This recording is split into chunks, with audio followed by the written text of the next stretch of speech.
नमस्कार दर्शकों, स्वागत है आपका हमारे चैनल एस्ट्रो सारथी में, जहां हम ग्रहों की चाल, भाग्य के संकेत और समय के रहस्य को सीधा ज्योतिष की दृष्टि से समझने की कोशिश करते हैं, वो भी बिल्कुल सरल और साधारण सी भाषा में। मैं आचार्य शिवी आप सभी का हार्दिक अभिनंदन करती हूँ।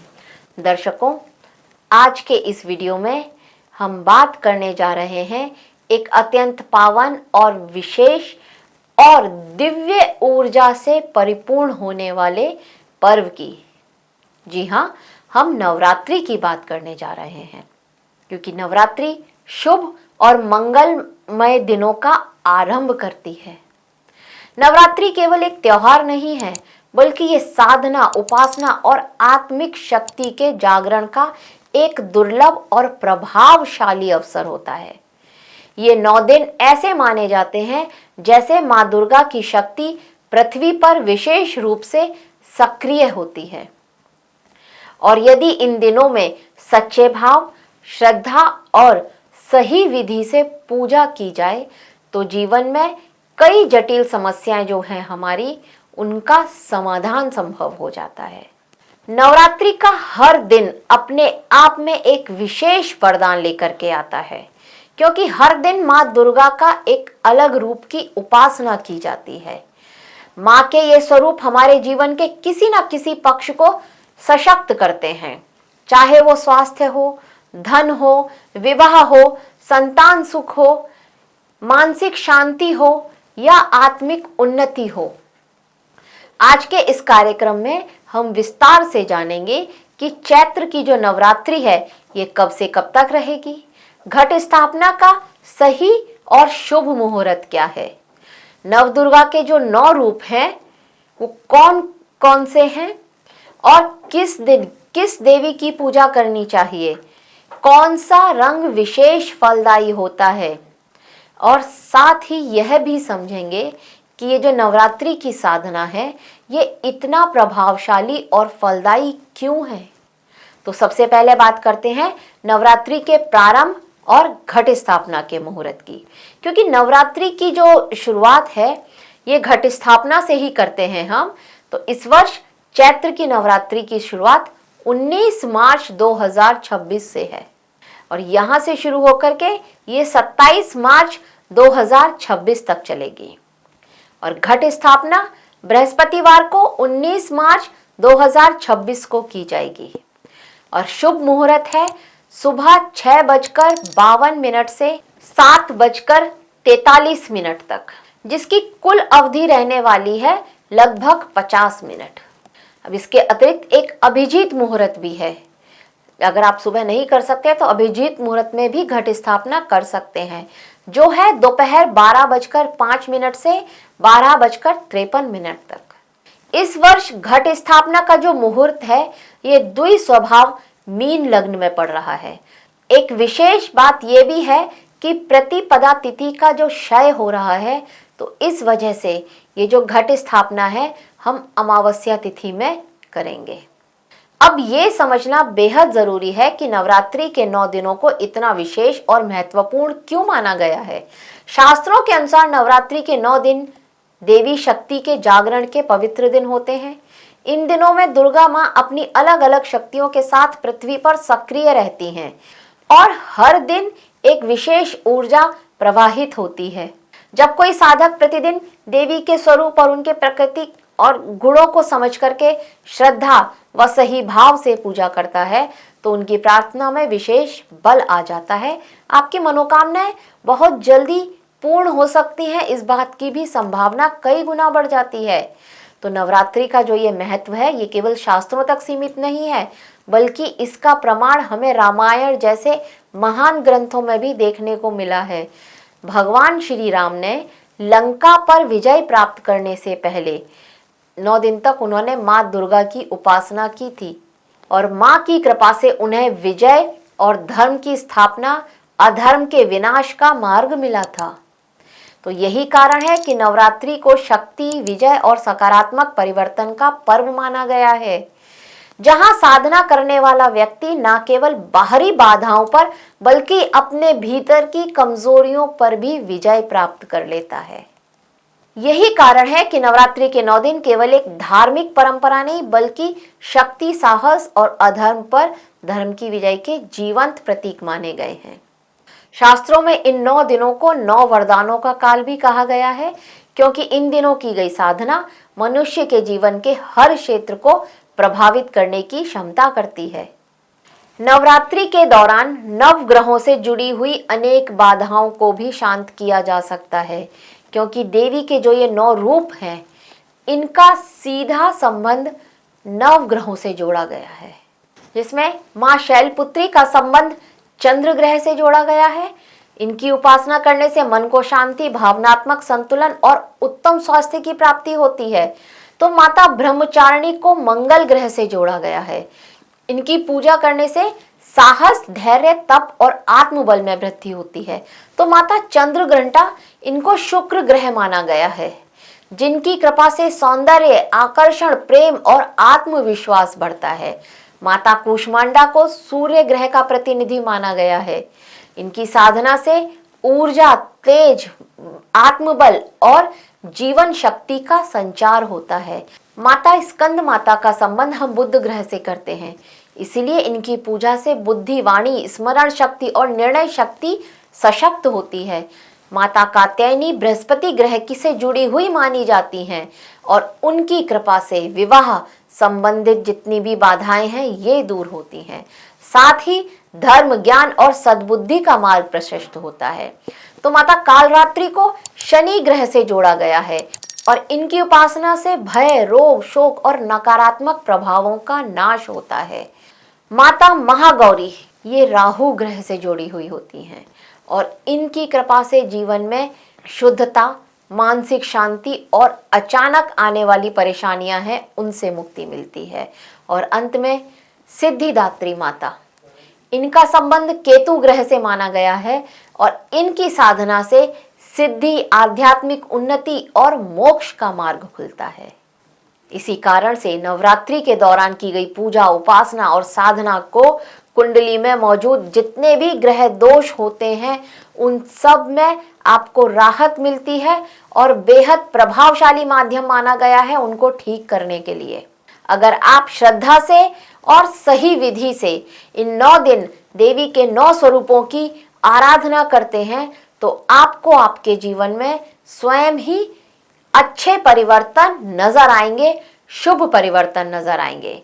अब हम आपको बहुत सरल विधि में बताते हैं और बहुत कम शब्दों में बताते हैं कि हम नवरात्रि में नव दुर्गा के स्वरूपों को किस तरह से समझ सकते हैं और किस तरह से उनकी पूजा कर सकते हैं।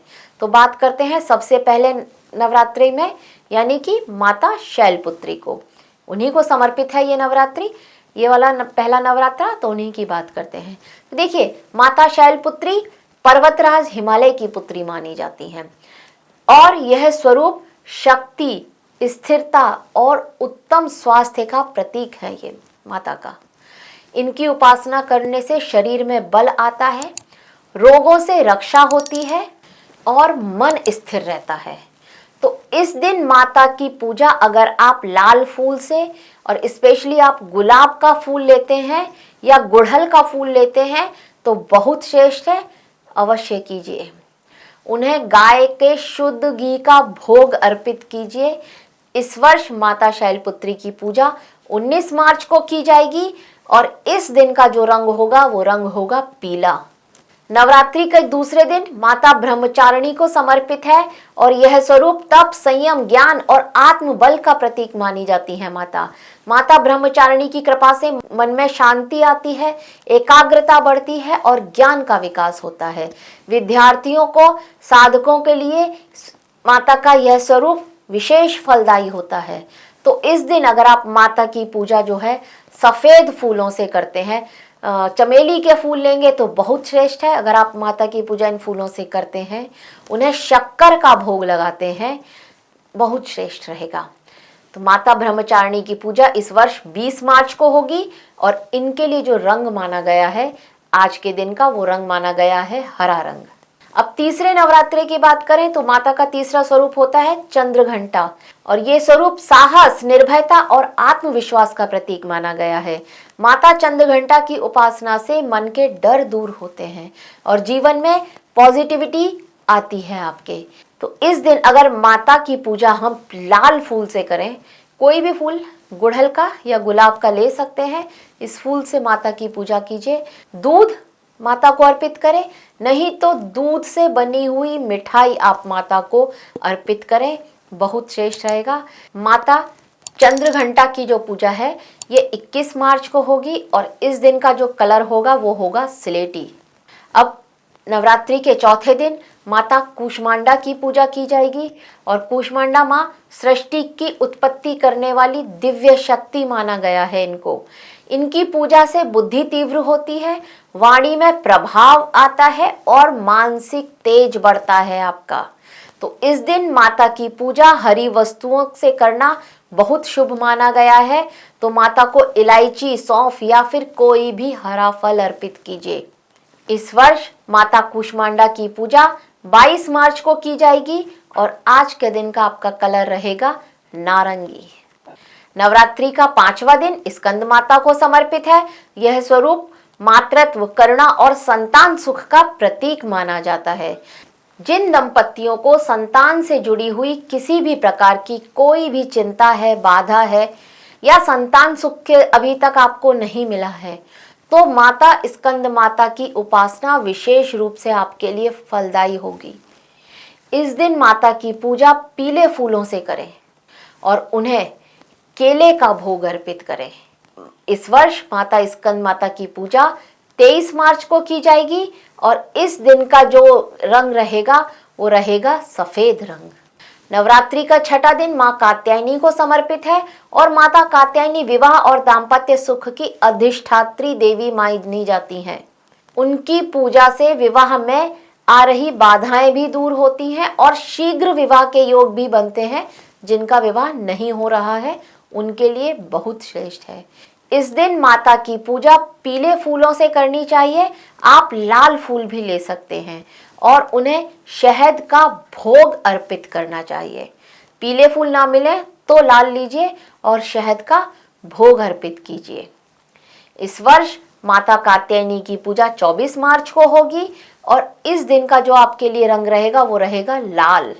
नवरात्रि का 7वां दिन माता कालरात्रि को समर्पित है और मां कालरात्रि नकारात्मक शक्तियों, भय, रोग और शत्रु बाधाओं का नाश करने वाली देवी मानी गई हैं। इनकी उपासना से मन के डर दूर होते हैं और जीवन में साहस व सुरक्षा की भावनाएं आती हैं। इस दिन माता की पूजा धूप, दीप, सुगंध के साथ की जाती है तथा उन्हें गुड़ का भोग अर्पित किया जाता है। इस वर्ष माता कालरात्रि की पूजा होगी 25 मार्च को और इस दिन का जो रंग होगा वो होगा गहरा नीला। नवरात्रि का 8वां दिन जो है वो माता गौरी को समर्पित है। माँ गौरी शांति, पवित्रता और वैवाहिक सुख के प्रतीक मानी गई हैं। उनकी पूजा से जीवन की सारी उलझनें दूर होती हैं और मन को शांति मिलती है। इस दिन माता की पूजा सफेद फूलों से करनी चाहिए। मोगरा के फूल मिलते हैं तो बहुत श्रेष्ठ है और उन्हें नारियल का भोग लगाना चाहिए। इस वर्ष माता गौरी की पूजा 26 मार्च को होगी और इस दिन का जो रंग होगा वो होगा गुलाबी। नवरात्रि का अंतिम दिन और 9वां दिन, इस दिन माता सिद्धिदात्री की उपासना करेंगे हम। माता सिद्धिदात्री जिनको सभी सिद्धियां प्रदान करने वाली, जीवन की बाधाओं को दूर करने वाली देवी माना गया है। उनकी कृपा से साधक को आध्यात्मिक उन्नति और सफलता मिलती है। इस दिन विभिन्न रंगों के फूलों से आप माता की पूजा कर सकते हैं। जितने आपको रंग के फूल मिले उन सभी रंगों के फूल से आप माता की पूजा करें और उन्हें काले तिल का भोग लगाएं या फिर काले तिल से बनी हुई कोई मिठाई उसका भोग आप उन्हें लगाएं तो बहुत श्रेष्ठ माना जाएगा, बहुत शुभ माना जाता है। और इस वर्ष माता सिद्धिदात्री की जो पूजा होगी वो 27 मार्च को होगी। ये दिन रामनवमी का पावन पर्व भी है, इसलिए इस दिन माता के साथ साथ भगवान श्री राम की पूजा भी विशेष फलदायी होगी। और आज के दिन का जो रंग रहेगा वो रंग रहेगा बैंगनी। अब अंत में कुछ बातें जिनका आपको ध्यान देना थोड़ा ज़रूरी हो जाएगा कि नवरात्रि का अर्थ है 9 रात्रियां, इसलिए रात्रि की पूजा यहाँ विशेष फलदायी है। यदि संभव हो सके तो आधी रात में माता दुर्गा की उपासना अवश्य करें। प्रतिदिन संध्या के समय में अगर आप कपूर जलाते हैं और उनसे माता की आरती करते हैं तो बहुत श्रेष्ठ रहेगा। ये कपूर की ध्वनि आप पूरे घर में दिखाएंगे तो घर से सारी नकारात्मक ऊर्जाएं दूर हो जाएंगी। नवरात्रि के दिनों में प्रतिदिन अगर आप एक माला का जाप रोज करते हैं तो ये आपको बहुत ज़्यादा लाभ देगा, सुख की वृद्धि होगी और आपकी सारी मनोकामनाएं पूर्ण होंगी। जिस भी मनोकामना से आपने इस बार की नवरात्रि की है वो मनोकामना आपकी अवश्य ही पूरी होगी। और वो मंत्र है सर्व मंगल मांगल्ये शिवे सर्वार्थ साधिके शरण्ये त्र्यंबके गौरी नारायणी नमोस्तुते। इस मंत्र का जाप कीजिए, स्पेशली अगर कर सकते हैं तो रात्रि में कीजिए, आधी रात्रि में, और देखिए माता किस तरह से आपकी सारी मनोकामनाएं पूर्ण करती हैं। तो इसी मंगल भावना के साथ मैं माँ दुर्गा की कृपा आप सभी पर बनी रहे ऐसी आशा करती हूँ। आप मुझे अनुमति दीजिए। जय माता की।